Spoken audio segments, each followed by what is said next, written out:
Hello there! What is going on, everyone? Today we are coming at you with part 2 of how to play Star Wars Rebellion, including the Rise of the Empire expansion. If you haven't already checked out the first part of this video, where we go over setup, I'm going to link that over here, and it'll also be a link to it at the end of the video, so you can check that out and come back here, or if you already know how to set up and you want a rules refresh, we are going to do that in this video. So hopefully you can buckle your seatbelts, strap into your X-Wings or respective Star Destroyers, and we'll sit down and go over how to play Star Wars Rebellion with the Rise of the Empire expansion.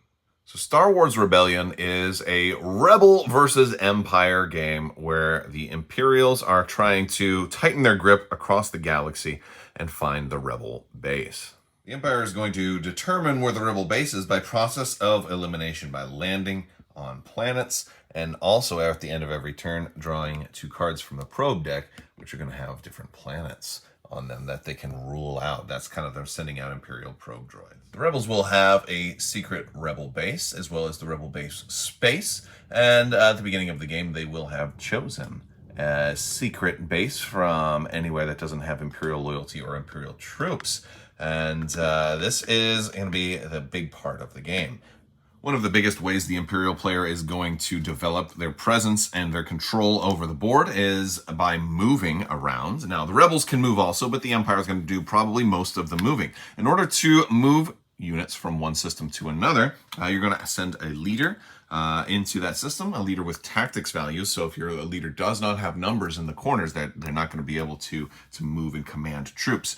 But you'll send a leader to the system, and it'll allow you to pull units from a nearby neighboring system. You cannot cross these thick orange lines, so I couldn't necessarily move stuff from here over to Bespin right here because there's a thick orange line in between that is impassable. I'd have to go around. But I can cover these thinner orange lines, which these just separate individual regions, and those are referenced by other cards. Now, in order to move, I have to have capacity to carry what I want to move. So maybe I was going to take a TIE Fighter, a Stormtrooper, a TIE Reaper, and a tank. And that'd be all I could transport. And we determine that by looking at our little reference sheet here. Now, TIE Fighters are going to have to be carried because they have this little chain symbol, and all ground units are going to have to be carried. Now, the carrying capacity is going to be listed on any ship that can transport units. So the assault carrier can take 4, Star Destroyers can take 6, etc. Now, other units can also work a little better. The Rebels have an easier time trying to move around because their X-Wings and Y-Wings and also the U-Wings, we have the little addendums for Rise of the Empire that go into the bottom of your sheet. These do not have the lock symbol on them. That means they have hyperdrives. But this transport can still carry ground troops. It's also important to talk about the different things that you build on the ground. If you're building any structures, they're going to have this symbol here that means they cannot move. So shield generators, ion cannons, and the golden arms turrets are going to be locked in place. Cannot move, but your other ground units can be carried if you have transport. After I moved on another activation, if I wanted to move to another system and kind of keep these guys going, I wouldn't be able to do that because I've already got Grand Moff Tarkin here. Having a leader in a system does prevent your own units from moving out of that system, so I'd have to wait until the next round after the retrieve leader step, which we'll talk about later. So at the start of the first round, you're going to do what's called the assignment step, which is going to be, you're going to be looking through your card, the cards in your hand, and deciding which missions you're going to attempt. Now, there are different colored missions. You've got your yellow, your red, your blue, and then your white and gray, and they all stand for something like Spec Ops and administration or something like that. But basically, I usually use the color symbol for them, and they're going to correspond to different color symbols that are on your different characters. Some will have multiples, and some will have one of a different type, or some have only like 2. Like right here. Now, it is also important to notice that when we talk about the expansion content for Rise of the Empire, you're going to have some characters that have smaller versions of those. And this does count as being one of those, but it means you're going to roll green dice instead of the normal red or black dice when it comes to actually doing missions. More on that later on when we actually do missions. But that is a new thing for the expansion. So what you're going to do is, let's say, for example, I wanted to play Rule by Fear. Well, this has a single yellow symbol on it, so I could assign anyone I wanted to this mission, but I'll be assigning it face down so my opponent doesn't know that. By the way, the Rebel player is going to do all of this first, and then the Imperial player gets to react. So the Rebel player is going to be doing the same thing, trying to figure out which missions they're going to do, whether they're trying to sabotage some of my planets, or if they're trying to go through their mission deck, or they're trying to jump the Rebel base, or what have you. So the Rebel player is going to do all this stuff. They're going to set their cards face down, and then when they're done, then me as the Imperial player, I'm also going to then set some of these face down. So I would set this rule by fear. I'm going to set it face up just for demonstration purposes, but I'd set it face down normally in the game, and I can put maybe Grand Moff Tarkin on there because he does have the 1 yellow. I could put somebody with more than 1 yellow on there if I want as well, which is pretty interesting. Now, there are certain characters that have a number that's higher than 1 next to these, and that means I'm going to need blue, but I'm going to need 3 blue symbols. Now, with my starting character, I don't have anybody who has 3 blue symbols on there, but if I were to recruit somebody later on like Colonel Yularen, then I would have somebody that has 3 blue symbols. Also, same thing with Director Krennic. He will be able to meet that because he does have 3 blue symbols, even though 2 of them are small. But what I can do is I can assign 2 leaders to a mission. The maximum is 2, and you'd seldom want to do this, but in this case, I could assign both Grand Moff Tarkin and Emperor Palpatine to this mission. Again, it would be face down, which would mean I'd have to put Vader on Rule by Fear. I wouldn't be able to have Tag on there because it doesn't meet the requirements for either one of those. He could still go on as a secondary. I might keep Tag behind in the leader pool for movement, and then when both players have finished their assignment step, we'll move on to the next step. Another thing about the assignment phase is if you have any action cards that have the word assignment written on them, that's when you're going to play them, is during your assignment phase. So keep track of the different timings for the action cards. Some happen as soon as you get them. Some happen, obviously, at the start of combat, but a lot of them will happen during the assignment step, and that will change the game in an interesting way. So we're going to move onto the main turn, and let's just say that the Rebels decided to play a mission card, and they were going to place Mon Mothma, who was on the Build Alliance mission, and they placed her in Alderaan, attempting to build an alliance. Now, missions will either resolve or attempt. If it's a resolved, it just happens automatically, and then you do whatever the card says. But when it says attempt, then you're going to have to see if your opponent wants to oppose you. Now, if I have enemy leaders in my leader pool, I can send a leader there to oppose her at this point, and then we have to roll dice. Now, what will happen is, because it is a yellow mission, you will count the number of yellow icons on the person, and then in Mon Mothma's case, it's 3, so she'll roll 3 dice. These can be red or black dice. They're basically the same here, and you're going to count the number of successes. So if you get a hit or a critic or a direct hit, these are going to count as 1 success each. But if you get lightsabers, that counts as 2 successes. That's really, really awesome. And now the defender just has to meet or beat your opponent. Now, you'll notice here that Tag has 0 yellow symbols, so he won't actually roll any dice. But it does mean that if Mon Mothma were to roll 3 blanks, then that would be a tie, and the opposition would succeed.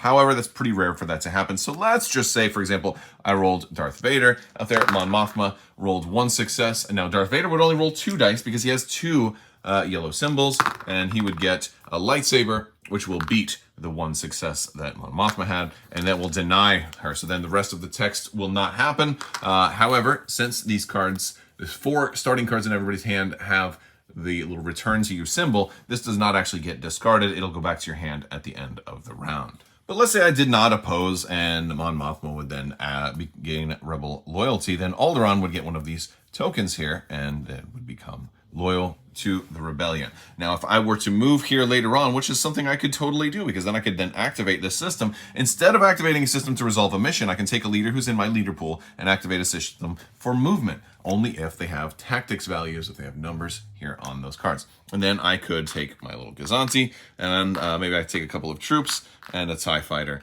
and then I land some troops on Alderaan. First thing that happens is when I land on a system, the Rebel player must tell me if the Rebel base is on Alderaan. I'll usually say, is the Rebel base on Alderaan? And then usually the Rebel player tries to fake you out. I'm like, oh my gosh, you guessed it. No, psych.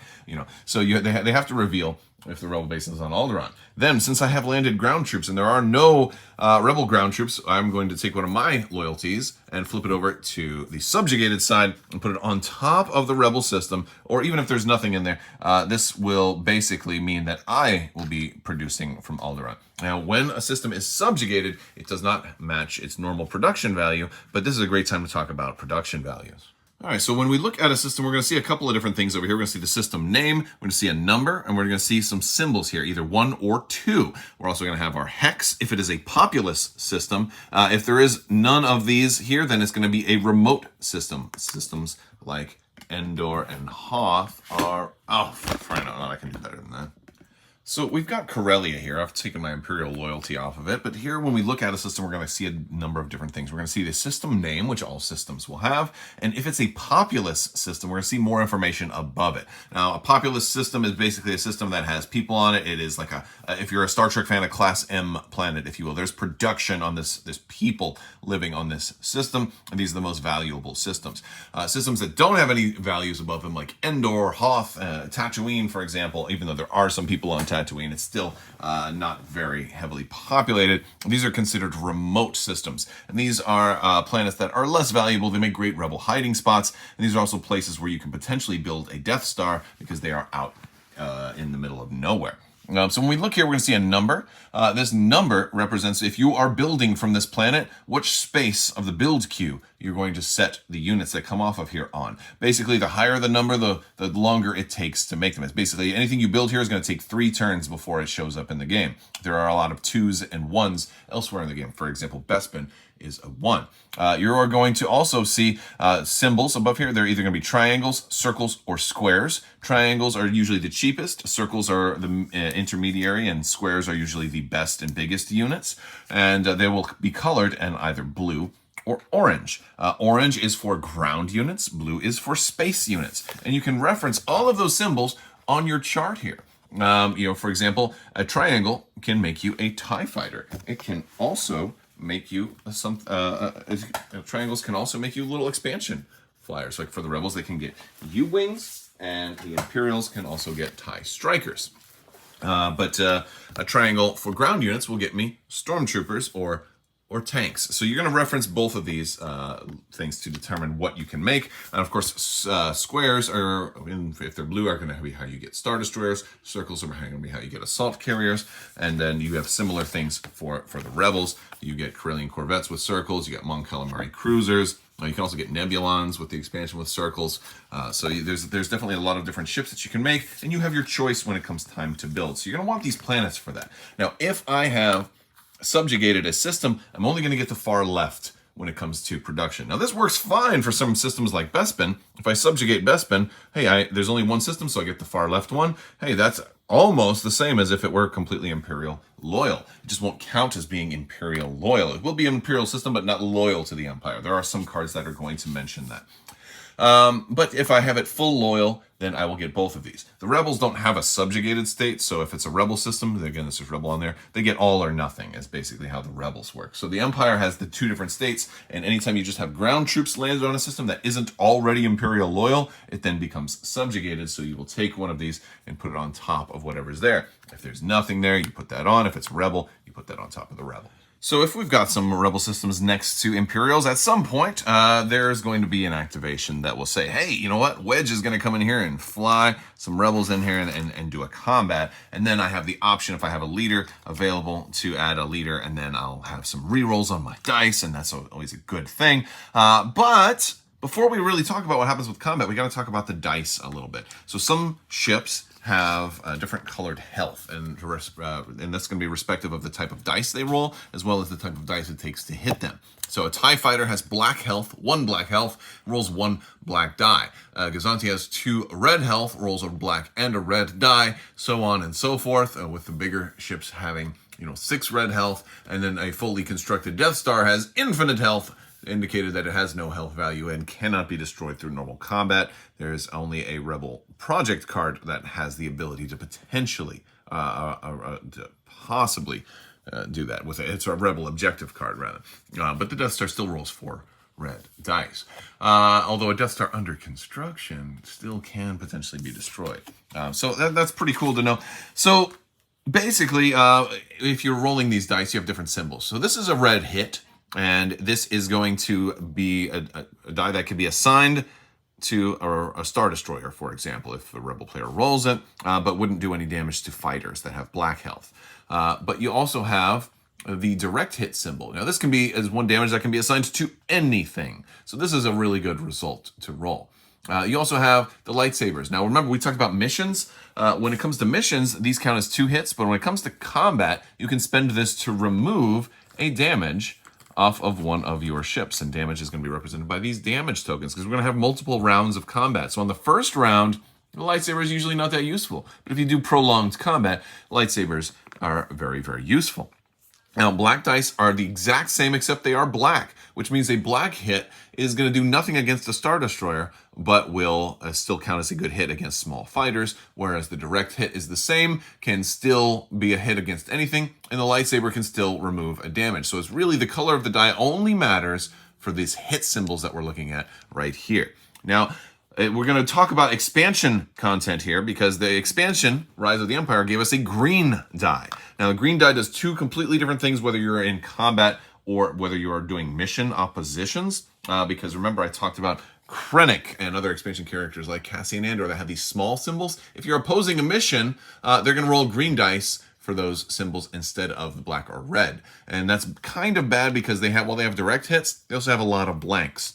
So that's really the only real difference when it comes to missions. But when it comes to combat, they are actually pretty decent, because they don't have, they have 2 direct hits. So they have a good chance of being extra damage, but they also don't have any lightsabers, and they also don't have any regular hits. So that's kind of good they don't have any regular hits. It's almost like half a die, right? It's so if you're rolling 2 dice and I'm rolling, 2 dice and a green, it's like I have 2.5 dice. So that's worth pointing out. Now, the only systems or the only types of vehicles that are going to roll green dice are going to be expansion stuff. So the expansion, like the TIE Striker, the TIE Interdictor, or the Assault Tank on the ground. And for the Rebels, it's going to be the U-Wing, the Nebulon, the Colon Arms Turret, and the Rebel Vanguard will roll green dice. Now, you are capped at 5 of each color, because that's all the game has, and that's the rule. You're capped at 5 red dice, 5 black dice, but only 3 green dice. So regardless of how many Star Destroyers you have in one place, you can still only roll 5 red dice, 5 black dice, and 3 green dice at any given time. So it's very possible to have a really massive force and not really have that many dice that you can roll respective to your force. So now that we've got dice out of the way, we're going to separate our ground and our air from this particular battle, since we do have a snow speeder that's coming in, as well as a large aerial rebel fleet that's flying. So it looks like I've got more stuff on the ground, but the rebels have more stuff in the sky. So the rebels are probably going to win this one, but there's a whole nother step before we get started, and that is going to be our battle cards. So this is a big change also from the base game to the expansion. There were small little battle cards. You would draw those based on your character's tactics value. But now your character's tactics value just gives you re-rolls for whatever leader you have there. And by the way, I want to point out, if you already had a leader in the system, you don't have to add one. You can just use their tactics values. You don't have to assign another leader unless you want to, because somebody has greater tactics values. But if you don't assign a leader, it's bad, because then you're not going to get any rerolls on your dice, and then you also can't do any really cool stuff like retreat if you needed to. All right. So first thing we're going to do is a space combat. Then we'll do a round of ground combat, and then we have the option to retreat. But the first thing is, before the space combat, Imperial player and Rebel player are both going to have their own respective decks of these space cards, and these are, you're going to choose one and set it up face down. So I might say, hey, you know what? I've got a Gazanti, so I'm going to try and gain a TIE Fighter in the system. And the cool thing about these cards is when you reveal it, you can do the top or the bottom, but you can only do the top if you have the matching unit in the system, which is very, very cool. So, but you could still choose to do the bottom one if you wanted to. In some cases, well, most cases, the top is always better, but there are some cases where you might choose to go with the bottom option. So I'll go ahead and set this face down. The Rebel player will go through their deck, and they'll send one face down as well, and then we'll both reveal at the same time. The attacker's cards will resolve first. The attacker attacks first, unless a card or another game effect has changed that, and then we'll begin to roll dice after we resolve these cards. So in my case, what I would do is I would go like, oh, well, let me get an extra TIE Fighter, and because now I'll be able to roll an extra die in space, and then we'll go ahead and roll our dice. The Rebel player will gather dice between a Corellian Corvette, an X-Wing, a Y-Wing, and a U-Wing. That'll give them 2 red, 2 black, and a green, and then we'll go ahead and roll those. And now they'll be able to take re-rolls based on wedge. So Wedge has a space value of 3, which means he gets 3 rerolls. Now, I cannot reroll the same die 3 times. I can gather dice all at once. And in this case, since I have 2 black hits, which are going to be able to assign hits to the TIE Fighters, and 1 red, which is going to be able to assign a hit to the Gazanti, I'm just going to reroll these 2 with Wedge and forfeit the other 3. I won't be able to reroll this again. That one's out. But this is a direct hit, which can do anything. So I can put 2 damage on the Gazanti, which I'll take one of these, put that on the Gazanti, and then I'll have a damage each to assign to the TIE Fighters. Now, they're not dead yet, because damage doesn't actually resolve until the end of the combat. So we're just going to put those on there, indicating that, hey, if I don't roll any lightsabers or have any funky shenanigans, then these guys are probably going to die. But before that happens, the Imperial player gets to roll. So I'm going to count up my dice here, which is, for the Gazanti is going to be 1 of each, and then I'm going to get 2 extra black dice for my 2 TIE Fighters, and then I'm going to roll these, and then that will end it. So there's some advantage to going first, but really the advantage is firing second, because now I can roll lightsabers, and oh, by the way, he already went, so now any damage I do to him, he doesn't get to remove with lightsabers. All right, so in this case, I did roll a lightsaber, and I rolled a direct hit. Now, Vader's here. I have 2 rerolls, so this is really nice. I definitely want the lightsaber, because that's going to keep the Gazanti alive. I'll reroll these 2, and I rolled another hit and a red. So what I can do in this case is I can take these 2. Even though this is a black die, I can assign this to that Corellian Corvette, because it's a direct hit and the red. Then I'll put 2, and that is enough to kill the Corvette. And how do I know that, you were wondering? Well, since this is a how to play video, I'll show you. Look, the Corellian Corvette has 2 red health, so 1 red dice, and then a direct hit.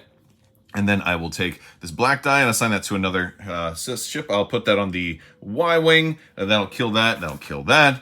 And I'll take 1 off of here, but then these guys are going to die. So at the end of the day, I lose my 2 TIE Fighters, but I keep my Corellian Corvette. And the Rebel player is left with just a U-wing and an X-wing in the sky, and we'll move to another round, but that damage here is going to persist until the entire combat is over, and now we're going to switch to ground combat. Now for ground combat, I've also got decks of cards here, so one of the things I'd love to do is play this support of the 5-0 first, and if I've got a Stormtrooper, I can destroy one of my opponent's ground troopers, and it will not even roll dice this round, so it kills it right away. But since he only came in with a Snowspeeder, that's really not going to do me any good. So I have a tank there, so maybe I'm going to prevent 2 red hits and 2 black hits. If I didn't have the tank, I could still play this card and just prevent 1 red hit and 1 black hit. Now, this is nice because this is a good card to play when you're attacking, because since I'm not going to be able to roll lightsabers, it will still prevent those hits if my opponent rolls them against me. So I'll play this card. My opponent will play another card. Maybe it does some straight up damage. It does 2 damage to a unit. He's going to put 2 damage straight on my tank. Tank has red health. Stormtrooper has black health. And we've got ourselves another roll. For all intents and purposes, I'm going to just fast forward and assume that the Snowspeeder was able to kill my ship, and I was able to, or both of my guys, and I was able to kill the Snowspeeder. Let's just say we both all died, mutually assured destruction, which can definitely happen. What will happen in that case is this will no longer be subjugated, so this token comes away. Alderaan is now a free world, free of both the Empire and the Rebellion right now. Or if it was already Rebellion, like we did earlier in the thing, then they would go back to being rebels. Either way, we then have the option to retreat. The attacker has the option to retreat first. Rebels can retreat. Sometimes they like to do hit and run tactics. This would be gone. If they have a leader assigned, they can retreat. If they choose not to, then the defender has the option to retreat. If I choose not to, then we will go on to another round of combat. And so whatever we played here is going to be discarded, and we're going to use only the cards that are left. Over multiple rounds of combat, we're going to get like fewer and fewer space cards. Once we have no more space cards, we'll shuffle our discard deck back together, and we'll make a new hand of space cards. So same thing goes for the ground cards. So we'll just say we did a combat. Let's say all of the stuff was destroyed and the rebels emerged victorious. Now at the end of the combat, we have an opportunity for the rebel to possibly play a objective card. And so let's say they had a card they can play 1 combat objective card after a combat, and maybe they destroyed 3 health worth of Imperial ground units. They can say, haha, this is why I attacked. I accomplished an objective. So what happens? Well, we're going to see that number 1. They're going to gain 1 point for galactic sympathy. So then we're going to go to the board here. And so the rebels will have earned 1 victory point.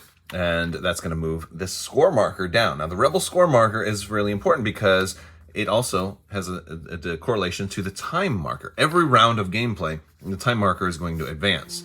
So if the rebels don't get any points, they're giving the Imperial player 14 turns, effectively, to find them. But as the rebels begin to score points, and as the game progresses, these two are getting closer together. If these two should ever meet, and the game is over and the rebels have won, that means they have convinced the galaxy that they're not so bad, and everybody's rising up and going against the Empire. However, before they meet, if the Imperial player can find and destroy the rebel base, the Empire will win. All right, so once the round is over and all of us have activated and or passed, we're going to move to the end of the round step. So a couple of important things are going to happen. First thing we're going to do is we're going to retrieve our leaders. So we're going to take all of our leaders that are on the board and put them back into our leader pool. The only exception is going to be if any rebel leaders have been kidnapped or have been otherwise told not to return to their leaderboard through the effects of different mission cards, or if they have one of these little rings on them because I have them in carbonite or something like that. So there's all kinds of little status effects where the Empire can try to send bounty hunters and try to capture rebel leaders. Being captured is a pretty big deal. So once we get all of our leaders back, then we are going to draw probe cards. If you're the Imperial player, you'll draw 2 probe cards. You'll be able to look at these systems, and this will say, oh, Felucia, this is not the rebel base. And it will remind you of which sector it is in. It's in the top left. And then I also have Bothwui, which is in that top middle section. So I'll be able to keep these and reference these throughout the whole game, although as the Imperial player, I won't want the Rebel player to know. Rebel player will then draw an objective card, and this will tell them a way to be able to find, a way to get more victory points. And this would be at the start of the refresh phase, which is the phase we're in now. You would be able to play this card. The Rebel can also play a card if they already have one in their hand, that this is the appropriate time to do that as well. So they can play one after a combat and one at the start of the refresh phase. Although usually it takes some planning to set up some kind of big event that's going to trigger victory points from one of those. Then we're going to draw mission cards. Each player is going to draw 2 mission cards from their mission deck, and they will have a capacity of 10 mission cards in their hand. Now, the objective cards that the rebels have don't count towards that, but if the Imperial player draws any project cards, like constructing a super Star Destroyer, those will count towards that 10 card limit. Anything beyond 10, you'll have to be forced to discard. So then we're going to draw new cards. Then we're going to recruit. And recruiting is really cool because we're going to go to our action decks and recruit. And so we're going to pull 2 cards, and we'll be able to look at these and say, oh, you know what? I could get Boba Fett, and I would also get this card. Or maybe my second card is a dual card where I can get either General Veers or Admiral Piet. So that's pretty cool. And so maybe I'm going to go with this card. I'll get to keep this card, and I'll recruit Admiral Piet. He'll go on my board. And this is actually a pretty good card to have because I like to have a little bit of extra blue available. And also, if I have a card like this that I want to play at the start of combat, I'll be able to use this. Now, cards like this that have somebody's face on them, you can only use if that person isn't in the system where the card is being played. So this, if I'm going to use this, I'll need either Veers or Piet in that system. So I'm going to hold on to this card for the rest of the game until I play it. These are once per game abilities, and there's a lot of really cool ones. Notice that we're not going to recruit every turn because when we advance the time marker, it's going to tell us, based on which round it is, what we're supposed to do. So on round 2 is both recruit and build, but round 3 is only recruit. So we'll only recruit, we won't build. Round 4 is recruit and build. Round 5 is our last recruit. There will be no more recruiting. So you only recruit 4 times. But then every even number is a build. So these symbols up here on the time marker are build symbols. Let's talk about how we do building. So basically, from each player's point of view, because usually the Imperial player sits on this side, the Rebel player sits on the other side, you're going to go through all of your systems and start adding units from your little board here. So if you're the Rebel player, you'll start saying, I have Ord Mantell, so I've got a circle for blue and a circle for yellow. And I could be like, I want to add a Corellian Corvette and an airspeeder, and I'm going to add them to my build queue at number 2 because that's what Ord Mantell gives me. So I'm going to add both of those to the build queue, and we're going to do this for every single system that we have loyalty. And that does include the Rebel base space and Coruscant. If you're the Empire, Rebel base space itself if you're the rebels. If, for example, the rebel base happened to also be on Ord Mantell and wasn't discovered yet, they would count as two different spaces. So you'd be able to add a ground troop and then like an X-wing also from the rebel base. In the case of the Empire, any systems that are subjugated, I'm only going to be able to add the far left symbol, not the far right symbol. So I'd only get maybe like a TIE fighter, and I wouldn't get an AT-AT here.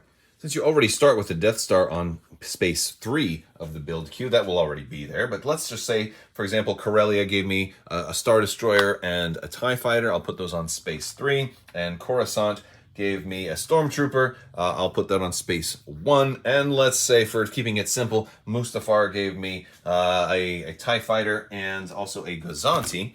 Maybe instead of a TIE Fighter, I'll go with a TIE Reaper since we're playing the expansion, because I have the choice. I can choose from those, which means I can also choose the items on that bottom section as well.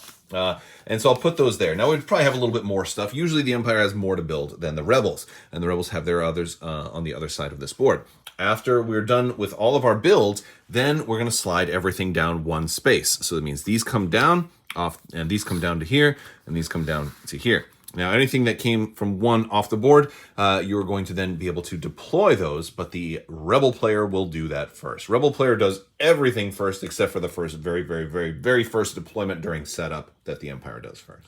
So out of everything you're going to deploy, let's just say I had 4 Stormtroopers to deploy. I can only deploy 2 in any given system. So I can only put 2 pieces of plastic, 2 things in any system. Now, this is sometimes an issue for the Rebels because they might not have enough systems available. So anything that you cannot deploy will go back on space 1, and maybe you'll be able to deploy it next turn.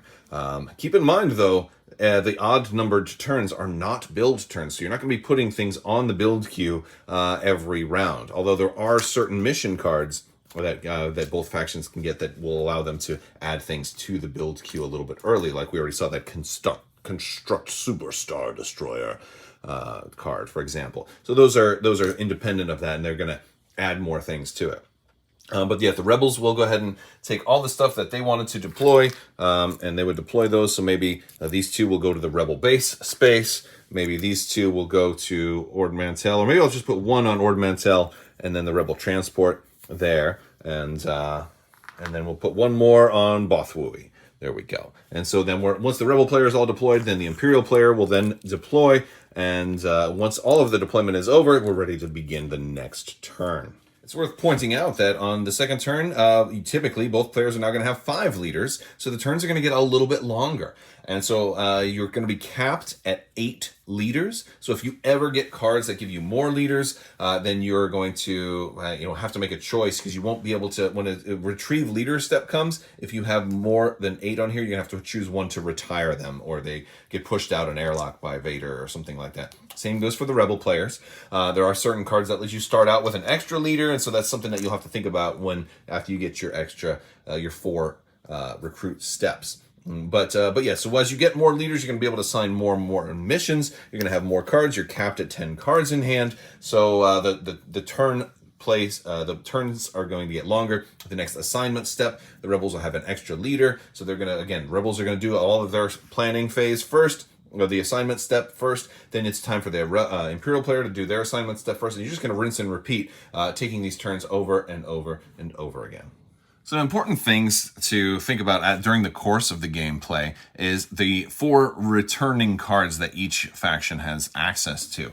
Each of them have a way to kind of spread their influence. Build Alliance is the more powerful one that the Rebels have. They're gaining sympathy. But ruling by fear requires that you have an Imperial unit in the system. So it's a little harder to do, but that's basically how each of them are going to be playing one of these. Probably each turn for the first couple of turns to grow planets and grow their influence.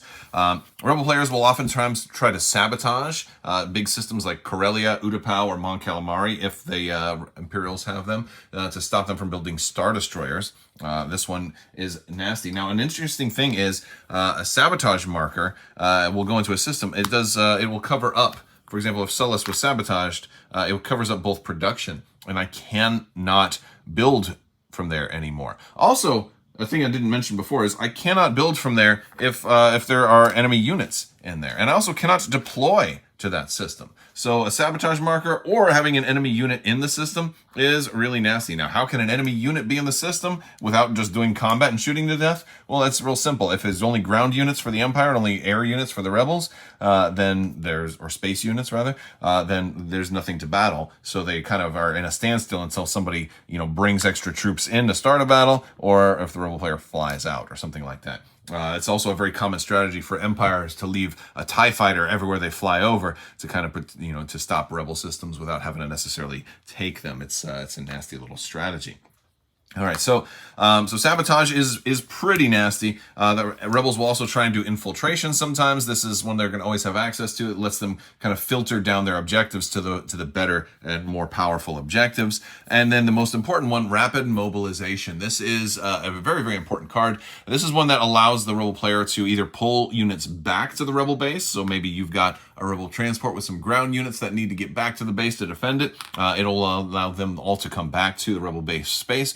But more importantly, it allows you to jump the rebel base and establish a new base, especially if the Empire is getting close. Let's say these guys are on Hoth and the Empire is getting really, really close. They're in the Bespin system. You think they're going to attack Hoth next turn. You're going to play rapid mobilization. Hopefully you can get out of there before the Empire gets too close, before they land their ground troops and establish a new base. You'll go ahead and pull the top 4 or potentially top 8 cards of the probe deck, and you look at those and say, okay, well, which one of these would make a good rebel base? You'll shuffle the other ones, put them on the bottom. You'll give the Imperial player your existing rebel base space, and then every unit that was on the rebel base space now goes to Hoth or wherever the rebel base system was, and they're going to be kind of stuck there. But you get to establish a new rebel base, and it can't be where any place that has Imperial loyalty or Imperial troops, but it can be a place where you have rebel troops already, so you can kind of fake people out a little bit. But this is a really popular card. It's a really powerful card. Sometimes I'll even use this first turn just to really confuse my opponent, because I want to make sure that the other cards I look at go to the bottom of the probe deck, and this way I know which cards my opponent won't have access to for a long time unless they play a card that lets them shuffle the probe deck. I'm going on to Imperial cards. In addition to Rule by Fear, we've got Research and Development. This is a way to get rid of a sabotage marker, or also a way to, if you're not getting rid of sabotage marker, you can draw 2 project cards as opposed to only drawing 1 project card if you get a sabotage marker. But the thing is about this card is you're getting project cards. So this is how you build Death Stars or build interdictors or super star destroyers and some other lots of cool things, or fire a Death Star super laser. And it's all done this way. So, let's talk about super lasers. All right, so let's say I got a Death Star that is out and about, fully built, moving around the galaxy, and I eventually draw this Super Laser Online card. There's going to be multiples of these in the project's deck, which is super cool. Maybe I get to Cato Neimoidia, and I don't want to actually take Cato Neimoidia, and maybe I think there's a really big rebel force there, and I don't want to, maybe there's a lot of ground troops. I don't want to land ground troops there.